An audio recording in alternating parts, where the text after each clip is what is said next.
والصلاة والسلام على سيد الرسل وخاتم الأنبياء. اللهم صل على سيدنا ومولانا محمد وعلى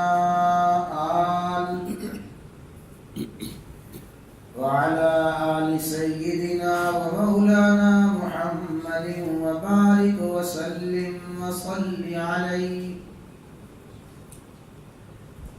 عن ابن عمر رضي الله تعالى عنهما قال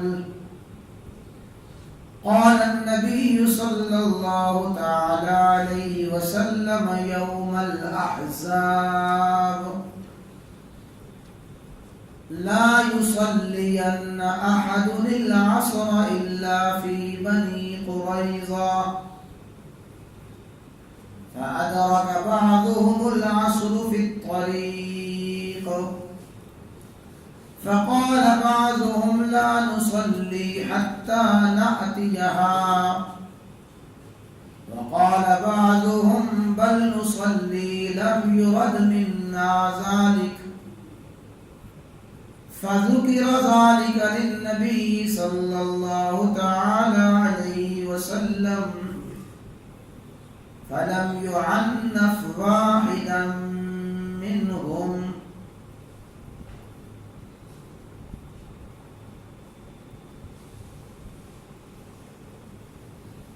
امام الانبیاء، سید الانبیاء، خاتم الانبیاء، سیدنا و مولانا محمد رسول اللہ صلی اللہ تعالی علیہ وسلم کی ایک حدیث مبارکہ پڑھی گئی ہے.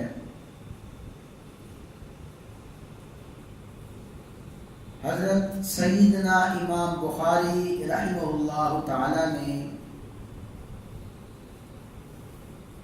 اپنی صحیح بخاری شریف میں اس کو نقل فرمایا ہے.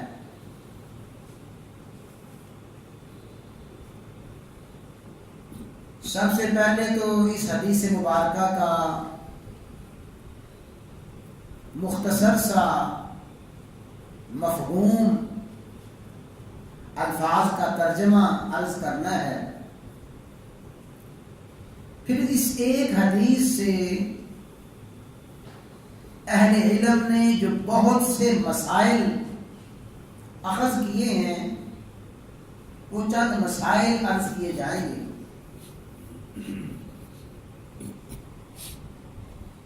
یہ واقعہ جو اس حدیث مبارکہ میں بیان فرمایا گیا غزوہ احزاب اور جنگ خندق کے موقع پر پیش آیا.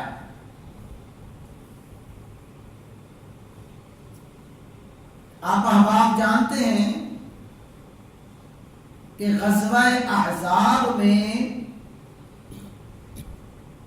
کفار کی ساری جماعتیں، کفار کے سارے قبائل مل کر مدینہ منورہ پر حملہ آور ہوئے تھے. اسی لیے اس جنگ کو جنگ احزاب کہا جاتا ہے اور اسے ہی جنگ خندق بھی کہا جاتا ہے. یہ حملہ کرنے والے مدینہ کے باہر سے آئے تھے. قریش مکہ سے چلے تھے اور بنو غطفان اور دیگر قبائل کوئی راستے میں سے ملے، دائیں بائیں سے ملے، تو یہ سارے کے سارے قبائل، سارے کے سارے خاندان والے اکٹھے ہو کر مدینہ منورہ پر حملہ کرنے کی نیت سے آئے. مدینہ کے اندر یہود کا ایک قبیلہ رہتا تھا، اس قبیلے کا نام تھا بنو قریظہ. یہ جو بنو قریظہ کا قبیلہ تھا، اس بنو قریظہ قبیلے کا معاہدہ ہوا تھا محمد الرسول اللہ صلی اللہ علیہ وسلم کے ساتھ، مسلمانوں کے ساتھ، کہ ہم آپس میں جنگ نہیں کریں گے۔ بنو قریظہ کا مسلمانوں کا جنگ بندی کا معاہدہ تھا،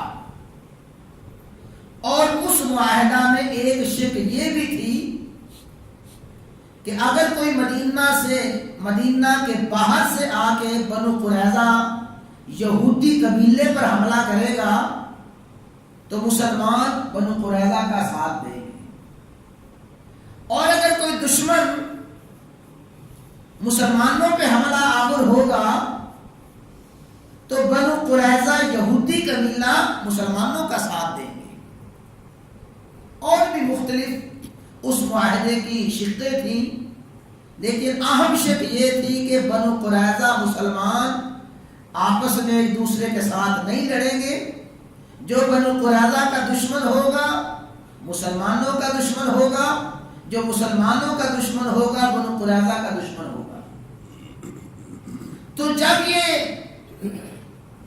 بہت سے قبائل اکٹھے ہو کر مدینہ منورہ پر حملہ کرنے کے ارادے سے آئے اور آ کے مدینہ کا محاصرہ کر لیا، کچھ دنوں تک تو بنو قریظہ اس معاہدے پر قائم رہے، لیکن پھر قریش نے، دیگر قبائل نے بات چیت کی، مختلف لوگوں کو بھیجا، بالآخر اس نازک ترین موقع پر بنو قریظہ نے غداری کی، اور غداری کر کے اس معاہدے کو توڑا، اور جو دشمن مدینہ منورہ پر حملہ کرنے کے ارادے سے آئے تھے بنو قریظہ ان دشمنوں کے ساتھ مل گئے۔ یہ ہے مختصر سا پس منظر کہ بنو قریظہ نے غزوہ احزاب کے موقع پر جنگ بندی کا جو معاہدہ تھا اس کی خلاف ورزی کی، اور دشمنوں کے ساتھ مل گئے اور مسلمانوں پر حملہ کرنے کی پوری تیاری کر لی۔ اللہ تعالیٰ نے پھر سارے کے سارے قبائل کو شکست دی، بنو قریظہ کے ارادے بھی ناکام ہوئے۔ جب یہ سارے کے سارے قبائل واپس چلے گئے، اب رسول اللہ صلی اللہ علیہ وسلم نے ان کی بدعہدی کی وجہ سے اور ان کی عہد شکنی کی وجہ سے حکم دیا۔ کیا حکم دیا؟ فرمایا چلو سارے کے سارے یعنی اہل اسلام مسلمان صحابہ چلو اور جا کے بنو قریظہ پر حملہ کریں، کیونکہ بنو قریظہ نے عہد شکنی کی تھی، وعدے کی خلاف ورزی کی تھی، جو معاہدہ ہوا تھا اس معاہدے کے خلاف چلے تھے، تو اس عہد شکنی کی وجہ سے، معاہدے کی خلاف ورزی کرنے کی وجہ سے، کیونکہ انہوں نے جنگ بندی کا معاہدہ خود ہی ختم کیا تھا، تو یہ مدینہ کے ایک نواح میں، مدینہ کے ایک سائڈ پہ یہ ان کا قبیلہ آباد تھا۔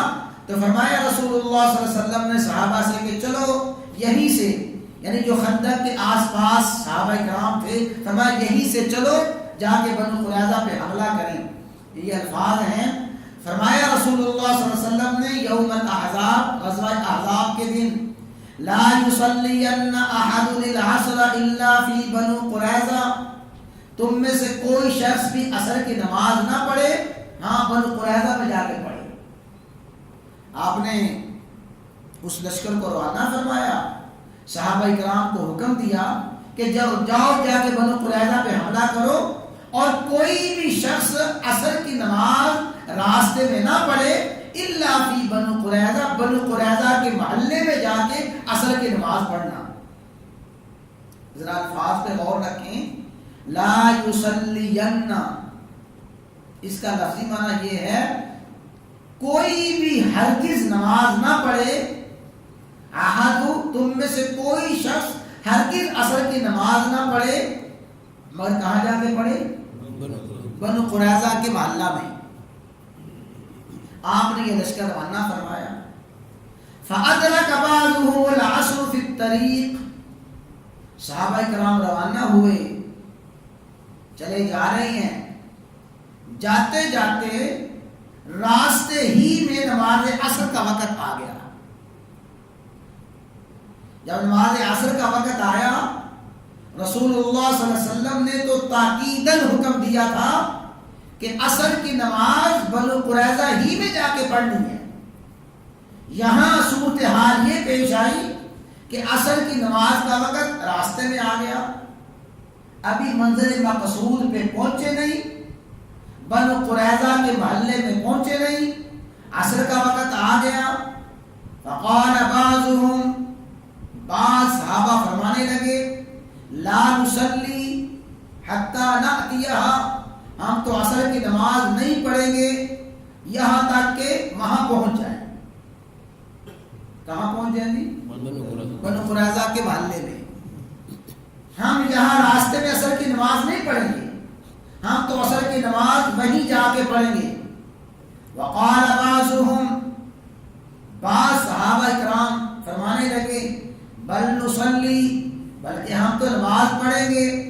لم یرد منا ذالک, ہم سے یہ نہیں کہا گیا تھا کہ تم نے نماز پڑھنی نہیں ہے, ہم سے یہ مطالبہ کیا ہی نہیں گیا تھا, ہم تو یہی نماز پڑھیں گے. تو بعض صحابہ کرام نے نماز پڑھی, عصر کی نماز عصر کے وقت میں اور راستے میں پڑھی. بعض صحابہ کرام نے عصر کی نماز تاخیر سے جا کے بنو قریظہ کے محلہ میں پڑھی. اب دونوں صحابہ کرام کی جماعتیں ہیں.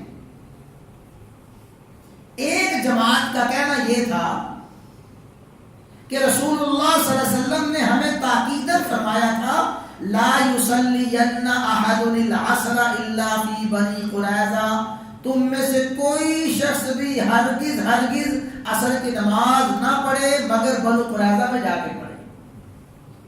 تو جب آپ نے ہمیں فرما دیا تھا کہ بنو قریظہ میں پڑھنی ہے تو بھئی ہم تو وہیں جا کے پڑھیں گے.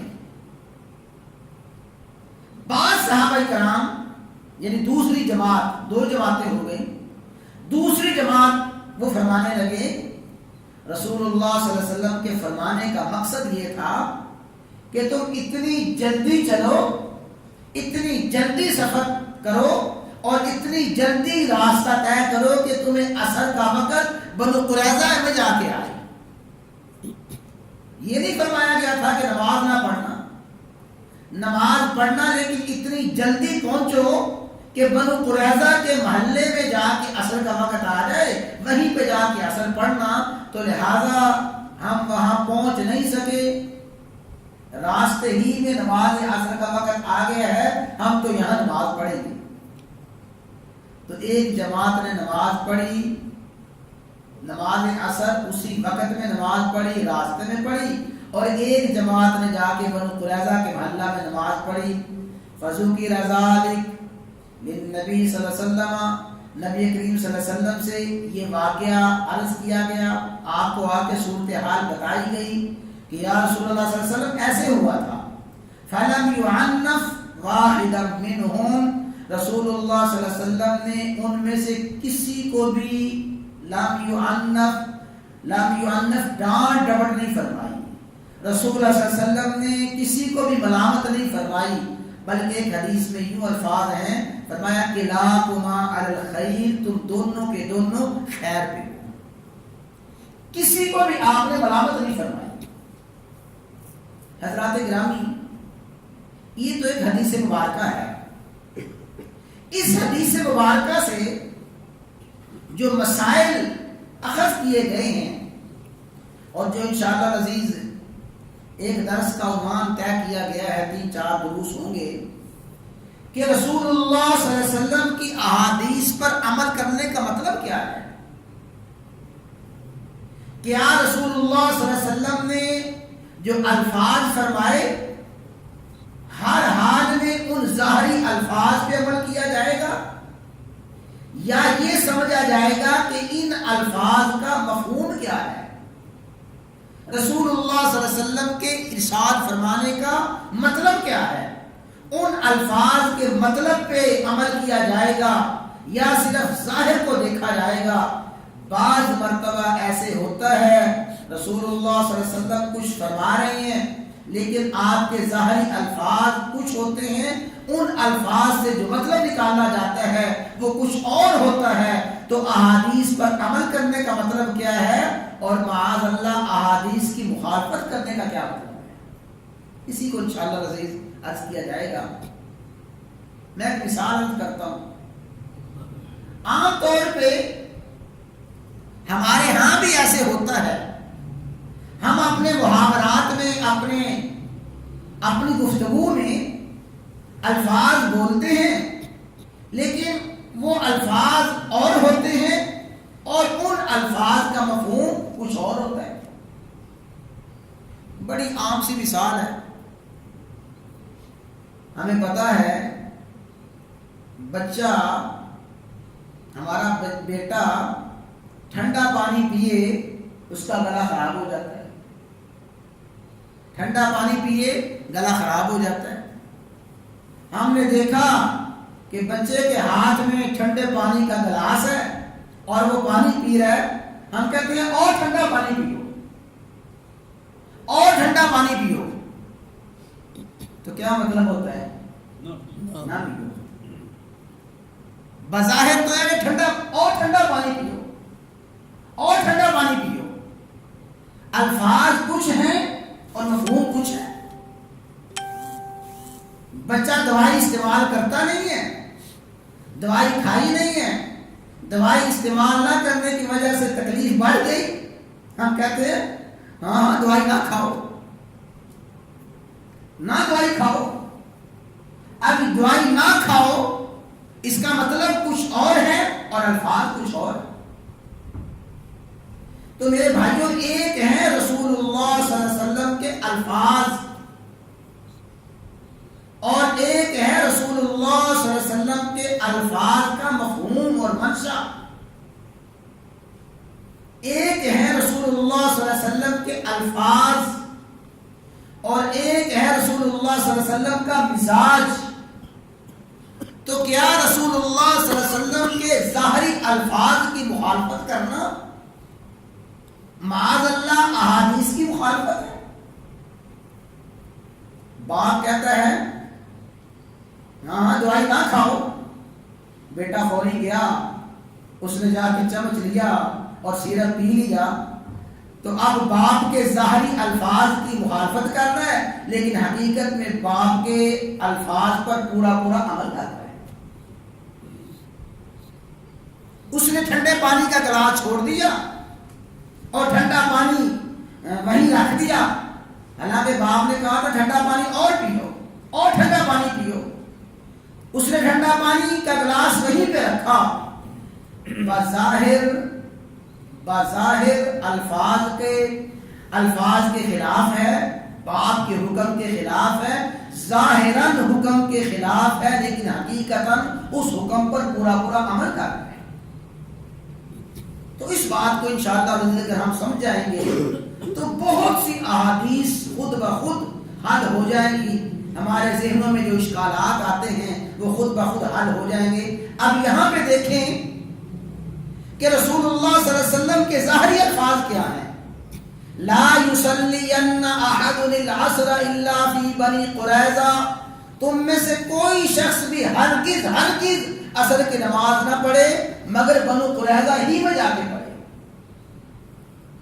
ظاہری مفہوم تو یہی ہے کہ عصر کی نماز وہیں جا کے پڑھنی ہے، لیکن یہ صحابہ کرام سمجھ رہے تھے کہ رسول اللہ صلی اللہ علیہ وسلم کے فرمانے کا مقصد یہ ہے کہ اتنی جلدی سفر طے کرو، اتنی جلدی وہاں پہنچو، عصر کی نماز کا وقت تمہیں بنو قریظہ کے محلے میں جا کے آئے.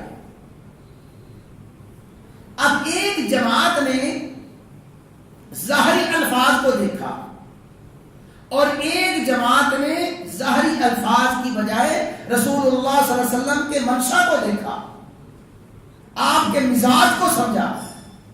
جنہوں نے مزاج کو سمجھا اور آپ کے منشا کو سمجھا، فرمانے لگے ہم عصر کی نماز کے وقت تو وہاں پہنچ نہیں سکے، لہذا عصر کی نماز تو یہیں پڑھیں گے. اور دوسروں نے کہا کہ نہیں، آپ کے ظاہری الفاظ یہ تھے. تمام محدثین نے، فقہاء نے فرمایا دونوں رسول اللہ صلی اللہ علیہ وسلم کے صحابہ دونوں جماعتیں حق پر تھیں، اپنے اپنی بات میں سچی تھیں، اسی لیے سچی تھیں کہ رسول اللہ صلی اللہ علیہ وسلم نے کسی کو بھی ڈانٹ ڈپٹ نہیں فرمائی۔ یعنف کا معنی ہے ڈانٹ ڈپٹ کرنا، تنبیہ فرمانا، ملامت کرنا، آپ نے کسی کو برا نہیں فرمایا۔ اب فیصلہ کریں کہ کس جماعت نے رسول اللہ صلی اللہ علیہ وسلم کے فرمان پہ عمل کیا تھا؟ کیا جس نے راستے میں پڑھی اس نے حدیث پہ عمل کیا، یا جنہوں نے جا کے بنو قریظہ کے محلہ میں نماز پڑھی انہوں نے عمل کیا؟ علماء فرماتے ہیں کہ دونوں ہی نے رسول اللہ صلی اللہ علیہ وسلم کے فرمان پہ پورا عمل کیا ہے۔ اور اس سے یہ بھی معلوم ہو گیا، بعض لوگ جو بیچارے کہتے ہیں کہ جی اختلاف ہے، کیا کریں، قرآن ایک، حدیث ایک، نبی ایک، خدا ایک، پھر بھی اختلاف ہے۔ تو یہ جو دو جماعتیں علیحدہ علیحدہ نماز پڑھ رہی ہیں، تو کیا معاذ اللہ ان کا کوئی نبی علیحدہ علیحدہ تھا؟ ان کا کوئی خدا علیحدہ علیحدہ تھا؟ ایک ہی خدا، ایک ہی نبی اور ایک ہی حدیث مبارکہ پہ عمل کیا جا رہا ہے۔ تو معلوم ہوا کہ بعض مرتبہ احادیث سے مختلف مفہوم نکلتے ہیں، مختلف معنی نکلتے ہیں، اور احادیث کے مختلف مطالب ہوتے ہیں۔ جو بھی اہل علم کسی ایک مطلب کو لیتا ہے اور عام آدمی اس اہل علم کی رہنمائی میں اس مطلب پہ عمل کرتا ہے، وہ حدیث پہ پورا عمل کرنے والا ہوتا ہے۔ انشاءاللہ اسی حوالے سے مزید بات ہوگی۔ اللہ تعالیٰ سمجھے